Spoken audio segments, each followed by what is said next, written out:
Calculating Cal Twomey is up and about. He doesn't rest at this time of the year. How are you, my friend? Good, Gary. Good, Tim. How are you guys? Good. You could have had a sleep in, but you've woken for us. Let's whip through a few of these because it doesn't stop the trade and the draft space. It just rolls on.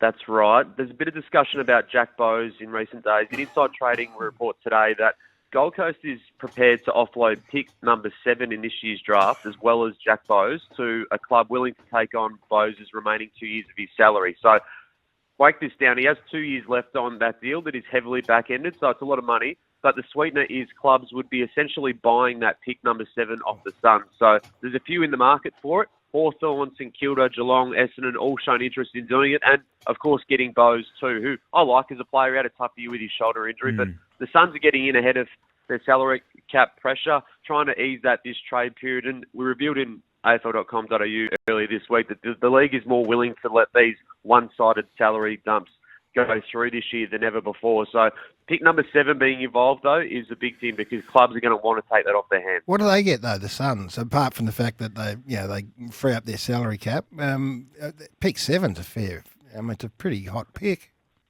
That's the motivation, Gary, to free up the salary cap space and ease that pressure because they do have some re-signings that are important next year in Matt Rowell and Noah Anderson. And also, in time, they're going to be a destination club. I can see the Suns becoming like Brisbane has become. Brisbane's last 5 recruits have been Danaher and Neale and Cameron and Dunkley now. These are all guys that aren't from Queensland. So I think once the Suns tick over into that period, they're going to be a club that players want to go to. So you get in ahead of that. And picks to them have a different sort of economy to some regard. They've got so many first-round picks. They're likely to get pick 5 as part of their deal for Isaac Rankin. So they will still have a foot at the front of the draft. But, yeah, pick 7 up for grabs. Is Jayden Hunt on the move?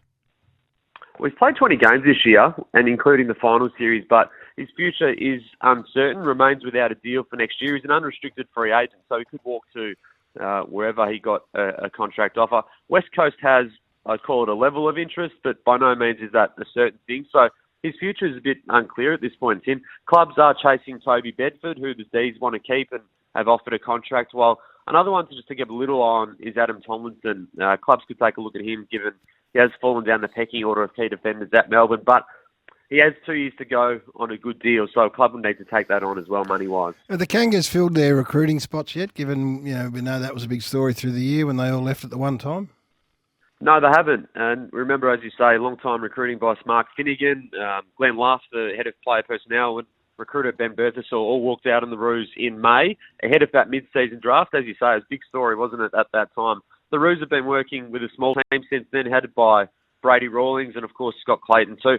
Riley Beveridge reporting in Inside Trading today that North is going to wait until after the trade and draft period before filling those vacancies. They've elevated some interstate scouts this year to sort of more senior roles in the absence of those other guys. But, look, they face a busy few weeks, don't they? Griffin Logue wants to go there. Darcy Tucker is nominated to go to North Melbourne, and Hunter Clark a very good chance as well. So a lot happening on that front.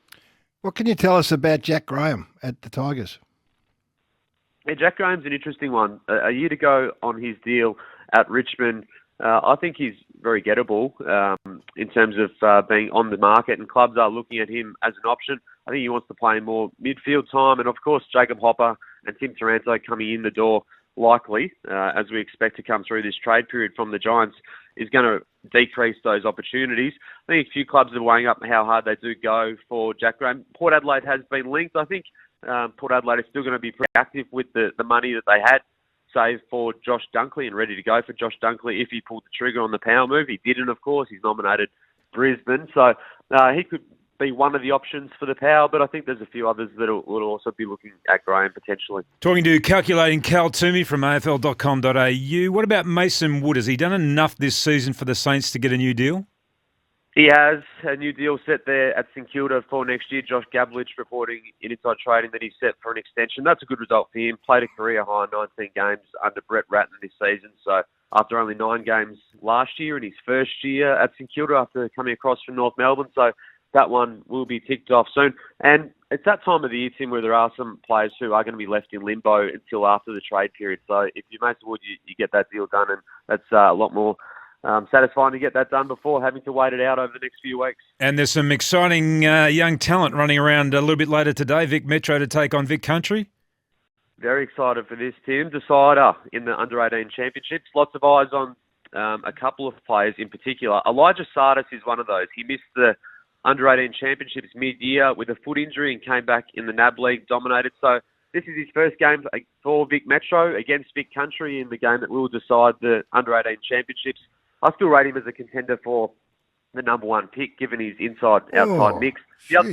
Still a contender. Still a contender, if the bid doesn't come, of course, or North Melbourne's pick anyway. Yep. The other one is Bailey Humphrey, who also missed Vic Country's carnival with a knee injury, has pushed that out of the mindset and really got going over the next couple of months. And I think he's right in the mix for that sort of first 7 or 8 picks now. He's a sort of forward midfielder in the Isaac Henney mould a little bit. He's tough as. So he's a really exciting player. And, yeah, Vic Metro and Vic Country on today at Marble Stadium from 12:30 on Fox Footy and also AFL.com.au if you can't get down. And if you want to watch, you won't miss Humphrey out there on the field tonight. He's the one running around without his trousers on, Garry. Hey, I've been told, Cal, that you are going to sit down and interview Robbie Williams tonight. Is that right? Have you? That's good, mate. I'm hoping to. You've got a question for me? I want to know about whether or not Kylie's going to appear with him over the weekend. But how's this come about? What? Well, until it happens, it hasn't happened, but I'm looking forward to it. Hopefully we can get that one done for the AFL website. But, yeah, I'm a big Robbie fan, so exciting day ahead. Oh, see if you've got a bit of time for the old Garrity and Wisp to have a little chat at some stage as well. Hey, just back to the Metro and Vic Country. It's on Fox today, yeah? Yes, correct. Yep. Key forward, who should, just asking for a friend, who should we be keeping an ey out for a big key forward? I'm not sure if Melbourne's going to have a pick enough to pick Aaron Cadman. The Jackson pick. Aaron Cadman is shaping as the best key forward in it. He is a player from the Greater Western Victoria Rebels. He's kicked 30-plus goals this year. He's sort of in the Harry Mackay mould. He reminds me of Harry when Harry was coming through, to be honest. Left footer, good mark overhead, about 195 centimetres.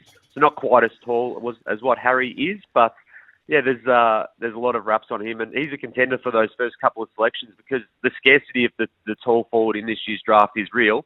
The other one is Matt Jefferson, who's injured at the moment. So he's an Oakley Chargers player, about 194 centimetres, and kicked 7 goals in a game against WA earlier this year. Collingwood fan wants to know, the longer that we don't hear about Brodie Grundy leaving, is that a good sign that he might be staying?